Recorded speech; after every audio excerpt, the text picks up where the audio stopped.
This is video 4 of Shores Hill Garden Railway update. This is progress so far. If we just come back down the line, we can see that the tunnel is now in place. There's the concrete tunnel mouths I made simply by mixing some concrete and casting them in some wood. If we just go over, I've put some plants here as well. The blue pole will show you where. We've got a fuchsia, and also we've put some bulbs in, a little tree there. If we wander around up to the top of meadows, we can see the tunnel from the other direction. Now I've added a yellow tunnel mouth there just to make it slightly different and a different shape from the other side. Now if we go up through meadows, and this is Kitty, who loves trains quite a lot.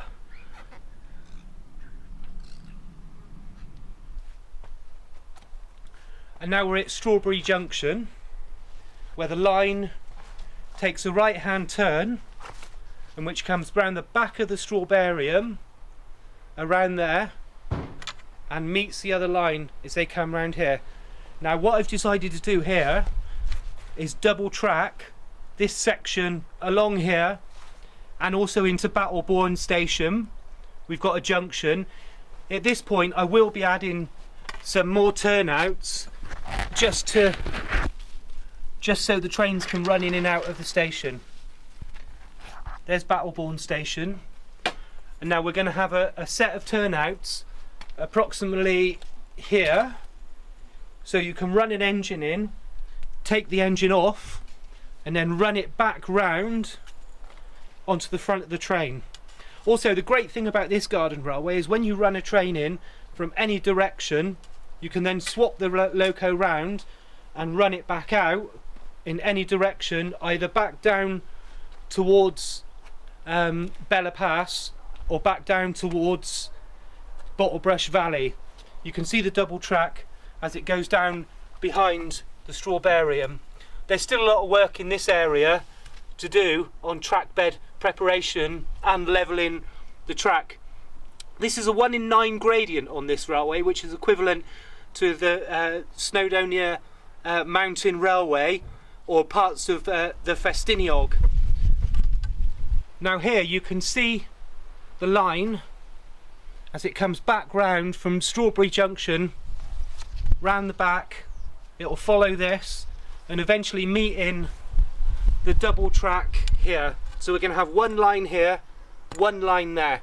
This line continues straight down through Bottlebrush Valley.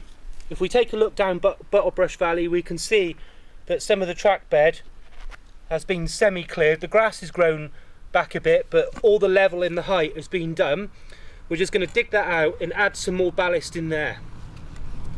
And then here, on this, underneath this pile of stones, this will be cleared, and we're going to have a turnout there which goes up into the station, and the avoider which comes around, back round up to Strawberry Junction. Now if we take a walk down the line, down past Bottlebrush Valley, you can see some of the preparation.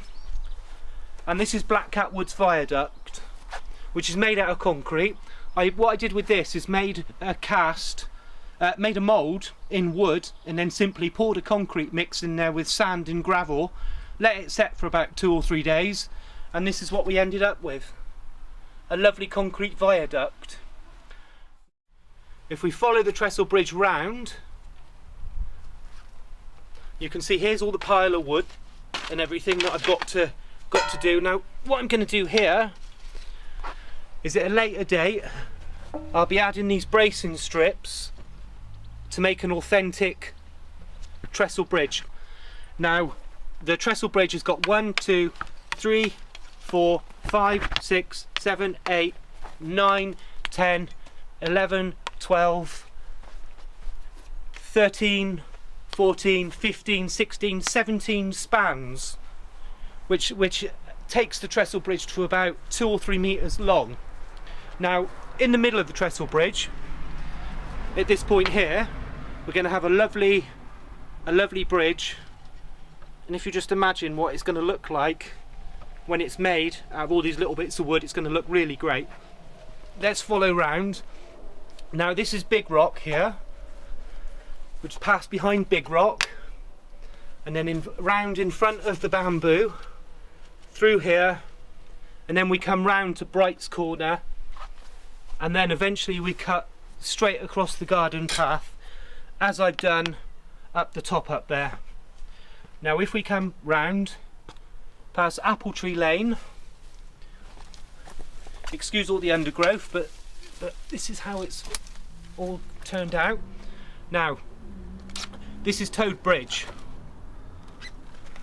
and as you can see, most of the track has been levelled, ballast, and the train runs fine. This is a 1 in 9 gradient, which is approximately around 11 degrees.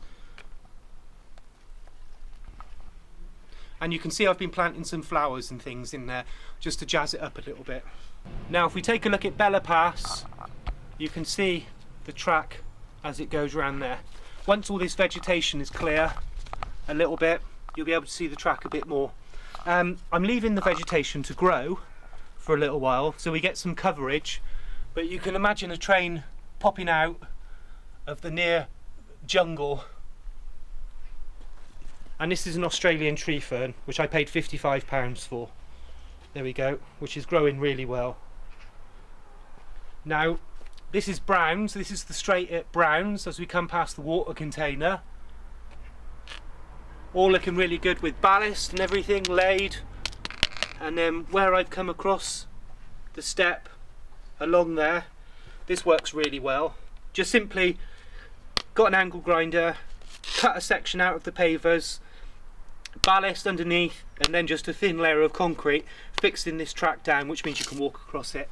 Now if we come back up to Meadows Tunnel, you can see the guards van hiding in the tunnel. Please check out my previous videos and you'll see all the progress which we've made so far. This has been about 6 months of work and about 500 tons of soil moved, which is a slight exaggeration but close to the truth. If we take a look at that, you can see it's all growing really nicely. If I just plonk the camera down on the track, we're just looking down at the track. How's that? Jungle Railroad. Now, back at Strawberry Junction, we've got 9 sets of turnouts which need to be installed. 1, 2, 3, 4, 5, 6, 7, 8, 9. Once those turnouts are installed, I can start heading down towards Bottlebrush Valley and down to Black Cat Woods.